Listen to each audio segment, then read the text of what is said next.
So this video is on our classwork. That was our normal distributions, intro to normal distributions. Okay, this worksheet here. We had worked on basically the whole front page. We started on the second page. My main focus is going to be on the second page, but I'm just going to kind of talk a little bit about the front page for those of us who weren't here. So what we're dealing with is a normal distribution, okay, which is a bell-shaped curve like this one here. Okay, now for this, what always happens is for a standard normal distribution, our mean is 0, okay, and our mean is right here in the center, and our standard deviation is 1. Okay, so when we go out one standard deviation, in this case, it's actually 1 unit for our standard normal curve. So I'm literally going over 1, and that's 1 standard deviation. Okay, or backwards 1, and that's together 1 standard deviation, 2 standard deviations, 3 standard deviations from the mean. And when we do this for a standard normal curve, we have almost all of the data, about 99.7% of the data is falls within 3 standard deviations. Now, we had done this the other day where we looked on the table to see, going from 0 to 1, we saw 1 deviation away from our mean of 0. We saw that the area under the curve is 0.3413. Because the area under the curve in general is equal to 1. That's what our area is equal to. It's equal to 1. So I can use this for probabilities. I can use this for percentages to see percent of data that falls within a certain area. So in this situation here, from 0 to 1, you see that that is 0.3413 in terms of the area, but it's also 34.13% of the data. 0.4772 or 47.72% of the data.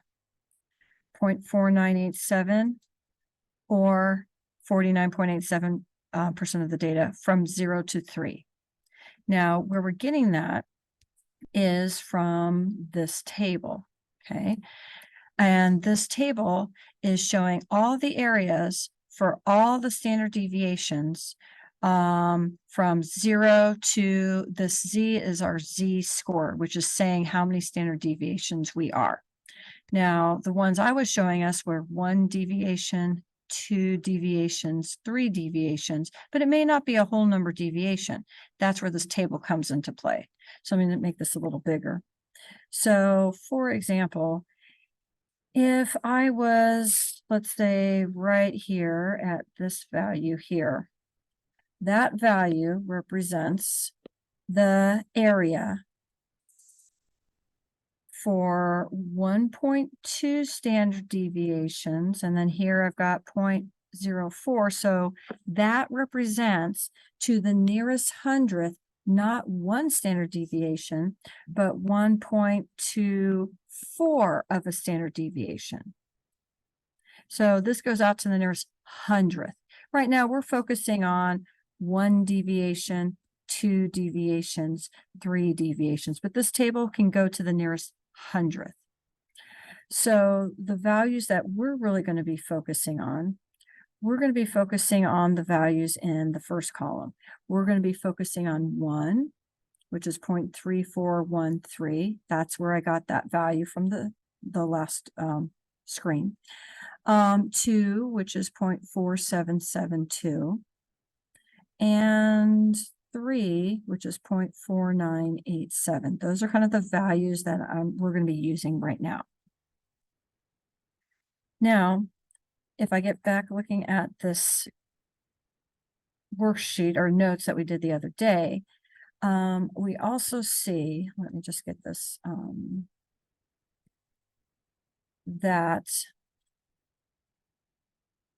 when I say 1 standard deviation away from the mean, it's really going in both directions. So 0.3413 to the right and 0.3413 to the left. So it's about 68.26% of the data falls within 1 standard deviation of our mean. And from -2 to 2, which is 2 standard deviations from our mean, 0.4772 and 0.4772 gives us 0.9544. 95.44% of the data.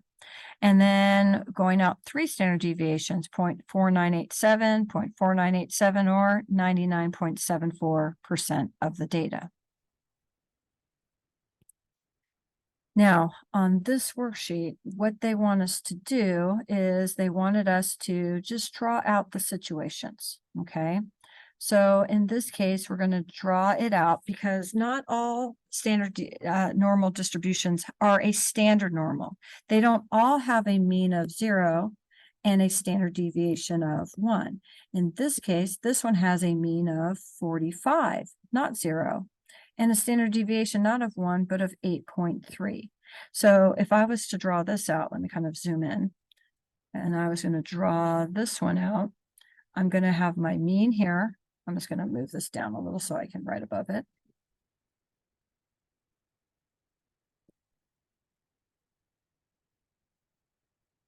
I'm going to have my mean here, which for a standard normal is 0, but in this case it is 45. And then I'm going to go out 3 deviations on either side. So 1, 2, 3, this would be a -1 z-score, a -2 z-score, a -3 z-score, a +1, a +2, and a +3. And what we're going to do is every standard deviation, we're going to add 8.3 on to 45 to get each of these. Now, kind of the fast way to do this, and I showed us in class this today. Let me just bring this over.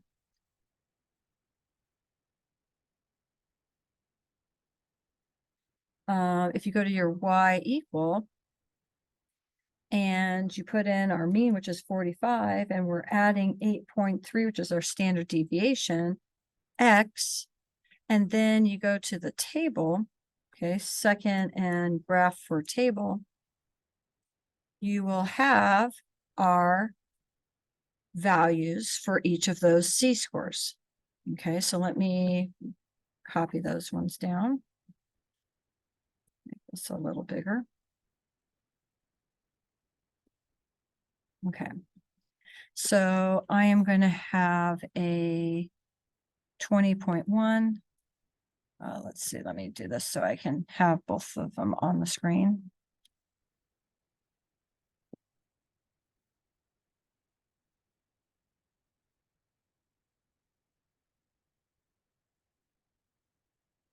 Okay, so I am going to have a 20.1. Let me write a little thinner here.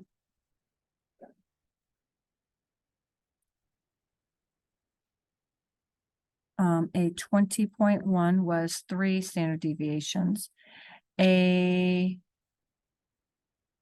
28.4 is this one here. This one here is a 36.7. And then we have our 45. On the other side, I've got a 53.3. I have a 61.6. And I have a 78.2. Okay, that was from our table here. So you can see the -3. That is a z-score of -3, a -2, a -1, a 0, a 1, 2, 3.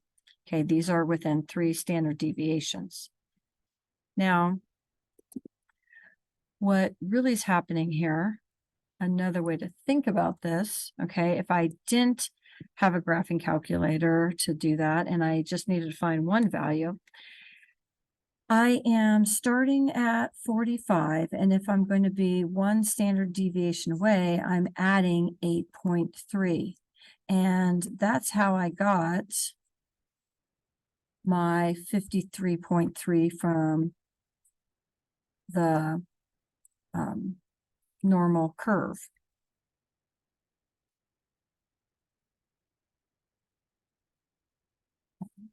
For a 3, positive 3, I would have started with a 45.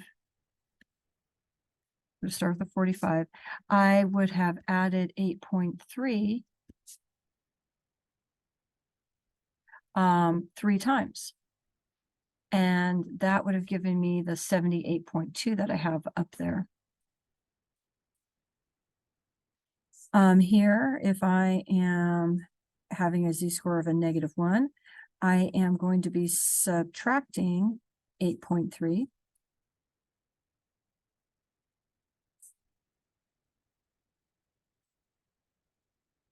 And when I do that, I'm going to end up getting a 36.7.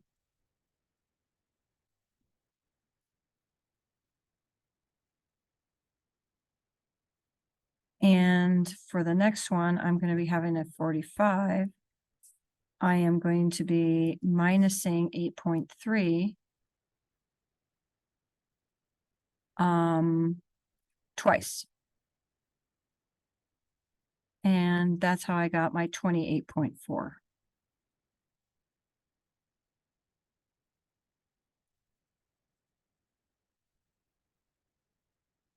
Now, if I'm dealing with the ones down here, let's say we just choose one of them, okay? So let's just say I'm looking at number 7 here, for example. So what's going to happen here is I'm going to have my mean here, and our mean is a 60. I'm going to have 1 positive, positive 2, positive 3, and for these, I'm adding 6. So if I add 6, I get 66. If I add 6 again, I get 72. If I add 6 again, I get 78. Going the other direction, I'm going to be minusing 6, so I get a 54. I'm going to be minusing 6 again, so I'm going to get a 48. I'm going to minus 6 again, so I get a 42. And that's how you're going to do all of these. Now I'm going to take a look at the back page. Okay, and we're going to be answering some questions with these. So they want us to sketch this with a mean of 5.1 and a standard deviation of 0.9. Okay, so a mean of 5.1. So this is my mean, 5.1, and a standard deviation of 0.9. So I'm going to be adding 0.9 each time. So it's going to give me a 6, 6.9, 7.8. And then I am going to be subtracting. And when I subtract 0.9, I get a 4.2. When I subtract a 0.9, I get a 3.3. Subtract a 0.9, I get a 2.4. Now, what they want us to do is they want us to find the percent of data that falls within each of these intervals. Now, we aren't going to find a 3.3 to 4.2 on our table. We're going to be looking for the z-scores. So here, when they want us to look at between 6 and 6.9, 6 and 6.9, that's this section right here. This is the area we want, okay? And that area we're going to be thinking of as a percent. Now, what I'm looking for is I'm looking for basically in between 1 and 2 standard deviations. So let me get that table up here. And let me kind of smooth it over a little bit here. So 1 you see next to me is a 0.3413. Now what that represents is from here to here is 0.3413. In purple, from here to here is 0.4772. I want the part that is shaded. So really, I want the difference between these. So I'm going to be subtracting 0.4772, 0.4772 minus 0.3413. So 0.4772, let me make this bigger. 0.4772 minus 0.3413. And when I do that, I get a 0.1359, which is going to be 13.59%.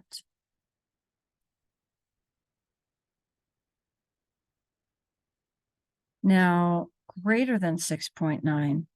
Okay, greater than 6.9. So greater than 6.9 is everything here. Now, that is basically beyond 2 standard deviations out. Now, the whole entire half from here to here is 0.5. That's half, because the other side is also another 0.5.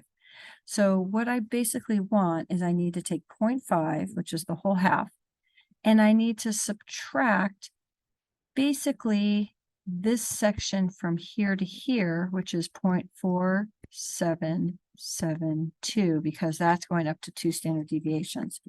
0.4772, and I end up getting 0.0228, which is 2.28%. 2.28%.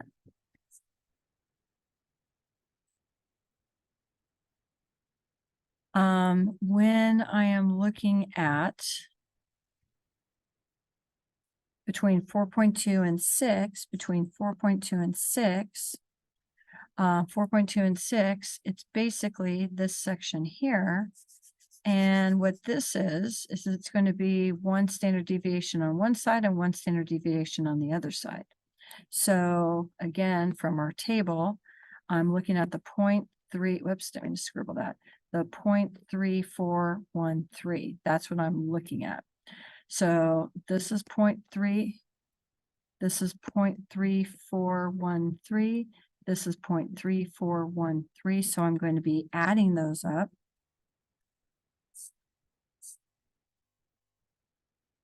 And that is 0.6826, or 68.26% of our data. Less than 4.2. So less than 4.2, I'm just going to leave those numbers there. So less than 4.2 is here. So again, for this, I want everything smaller than 4.2. So I'm going to take the whole half, which is 0.5. I'm going to subtract that piece, which is 0.3413. And when I do that, I get a 0.1587, 0.1587, or 15.87%.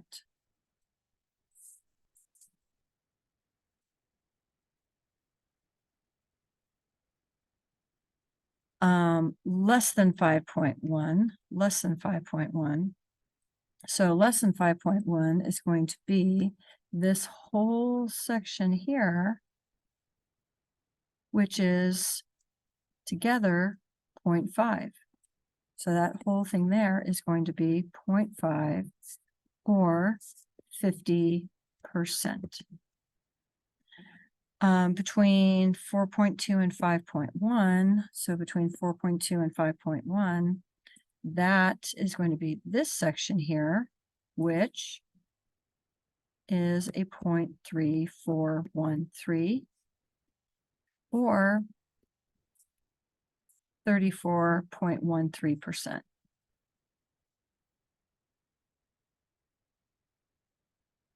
Okay, now test scores are normally distributed with a mean of 76 and a standard deviation of 10.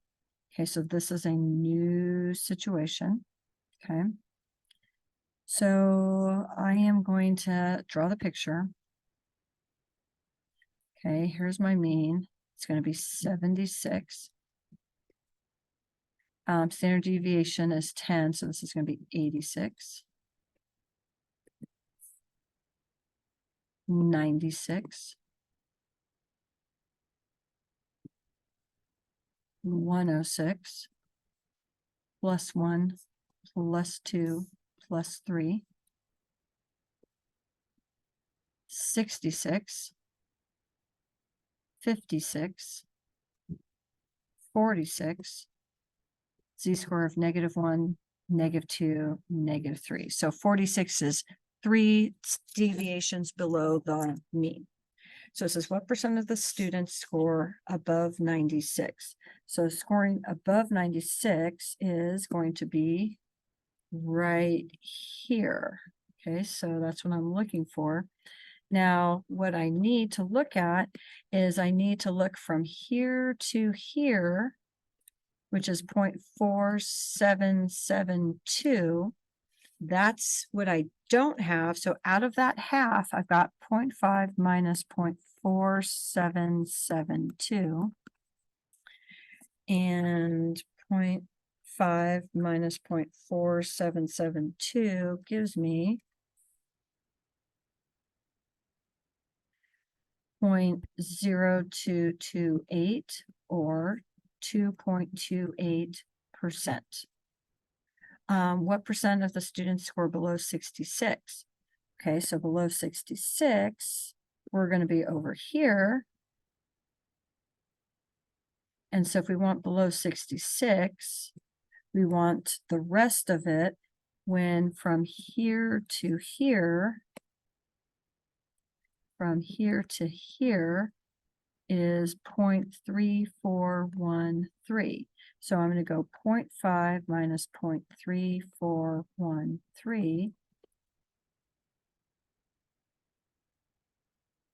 which is 0.1587 or 15.87%. What percent of the students score between 70 and 80? Now, for a situation like this, I don't know exactly where those are. So I need to kind of figure out what the z-scores are. So what I know it's going to be somewhere in between -1 and 0 in terms of standard deviations. Let me get that line back. And over here by the 80. So let's see. What I'm going to do is I'm going to see how far off is it from the mean. So I'm going to take 70, which is below my mean. I'm going to subtract 76 because I'm 6 below the mean. And my standard deviation for this problem is 10. Okay, so that's -6 over 10 or a -0.6. Now, when I'm going the other direction, okay, 80 minus 76, and dividing it by a standard deviation of 10. So I'm 4 off of the mean, and every standard deviation is 10, so I'm not quite a full deviation off. I am 0.4 off. So what I am doing is I am looking at here between -0.6. So let's just say that this is 70. Here is 80. I am looking at a z-score of -0.6 to 0.4. So what I would do is I'm going to look and find 0.6. I'm going to look and find 0.4 on my table. So 0.6, there's 0.6. I'll circle it in red. So here's 0.6, and then here's 0.4. So I know that basically this section here is going to be this value. And let me color code, sorry. I'm on a different one, that value here. And then over here, this one here is going to be the 0.554. So I'm going to add those two together. Okay. So here I'm going to add 0.1554 and 0.2257 together.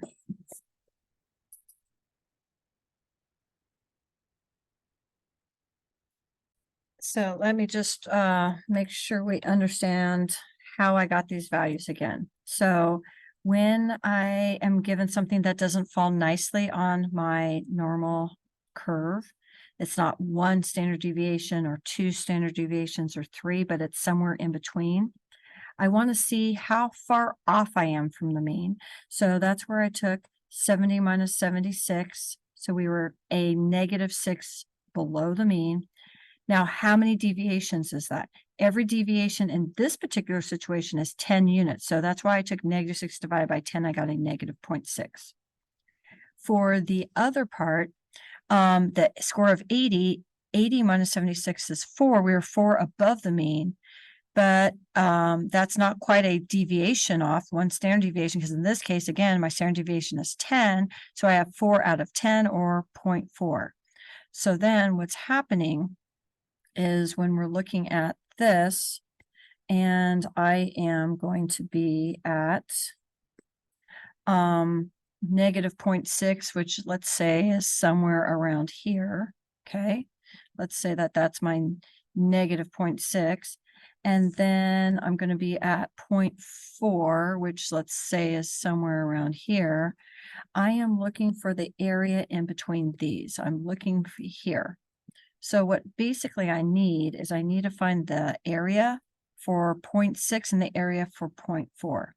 So if I go to my table, okay, and I'm looking at the area for 0.6, now it's a -0.6, but 0.6 and -0.6, it's symmetric, so it doesn't matter. So 0.6 was 0.2257. So over here, that's how I got this value. Okay. And then the other one was a 0.4, and here is the 0.4, and that's how I got that value. And then when I add those up, that gets me 0.3811, or 38.11%. So 38.11% of the data. So now, new problem.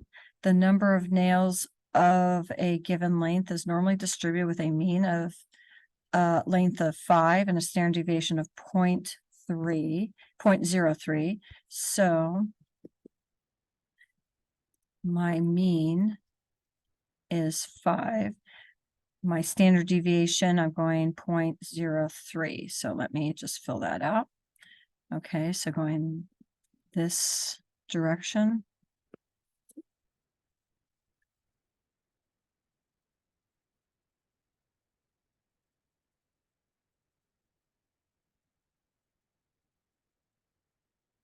Okay, so I'm going to have a +1, which is going to be a 5.03. Let me make my 5 here smaller. So this is 5. This is going to be 5.03. For 2, I'm going to add another 0.03, which is a 5.06. And then I'm going to add another 0.03, which is a 5.09. Going the other direction, I'm going to take off 0.03, which is a 4.97. I'm going to take off another one, which is a 4.94. I'm going to take another one off, which is a 4.91. Okay. Now we want to know what is the probability that it is less than less than 4.94. So less than 4.94 is here. So basically I want to find, let me shade this. I want to find this, and I'm going to take that off of the whole side, which is 0.5. So all the way is 0.5. I'm going to be minusing basically 2, and the standard deviation for 2 is a 0.4772. 0.4772. And when I do that math again, because I think I've done that a couple times already, 0.5 minus 0.4772 is 0.0228, which is 2.28%. What's the probability that is between 4.97 and 5.03? So between 4.97 and 5.03 here. So basically, I'm going to have 0.3413 plus 0.3413. Okay, because again, that is our 1. And that's going to give me 0.6826 or 68.26%. Now with probability it's over 5.03. So over 5.03, I'm looking at this. Now it's not the whole half, which would be 0.5. I am going to be taking off 0.3413, and 0.5 minus 0.3413 is 0.1587, which is 15.87%.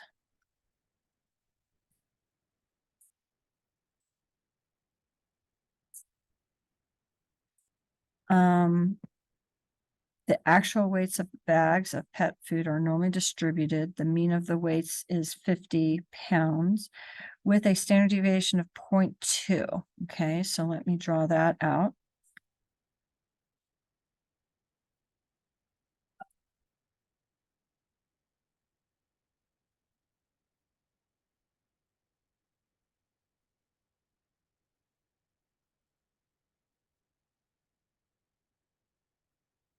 Okay, so my mean is 50. My standard deviation is 0.2. So it's going to be a 50.2. Let me just zoom in here.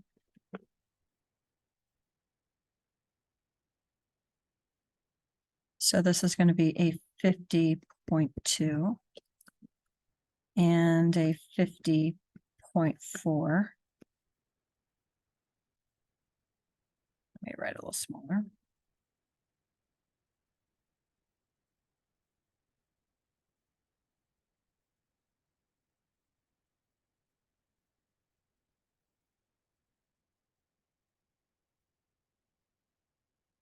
And a 50.6.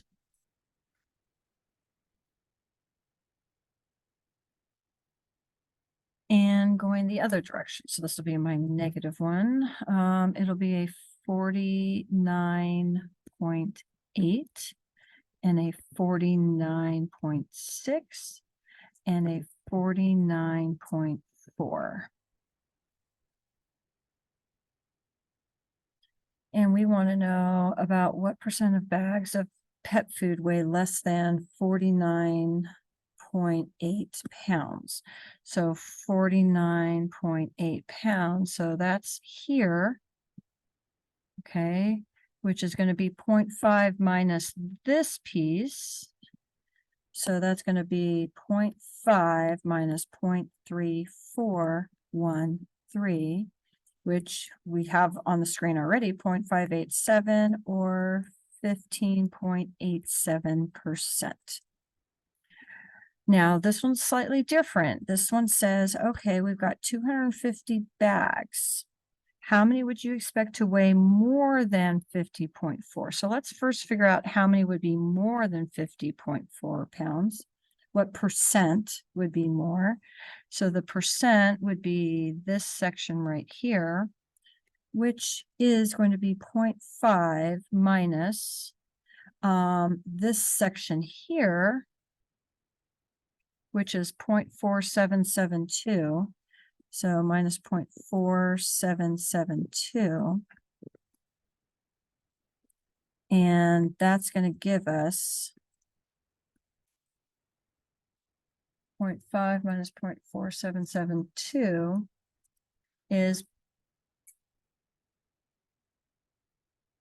0.0228, 0.0228, so 2.28% of the 250. So I'm going to take 250 and figure out what 2.28% is. So I'm going to multiply those together.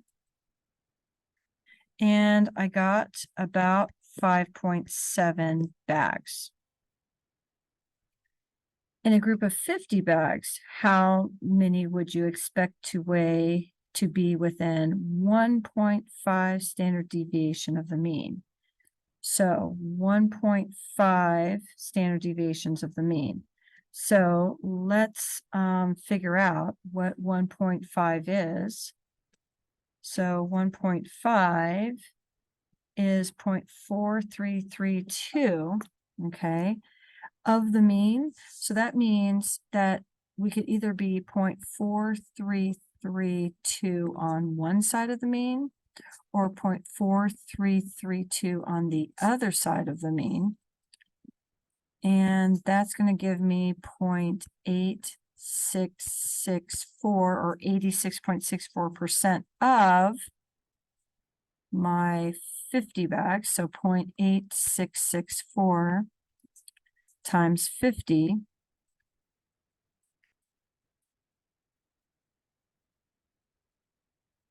which is 43.32 bags. Okay, this was bags. This is bags.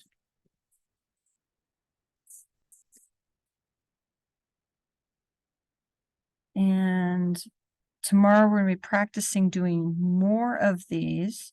And then eventually we will learn how to do these using a calculator.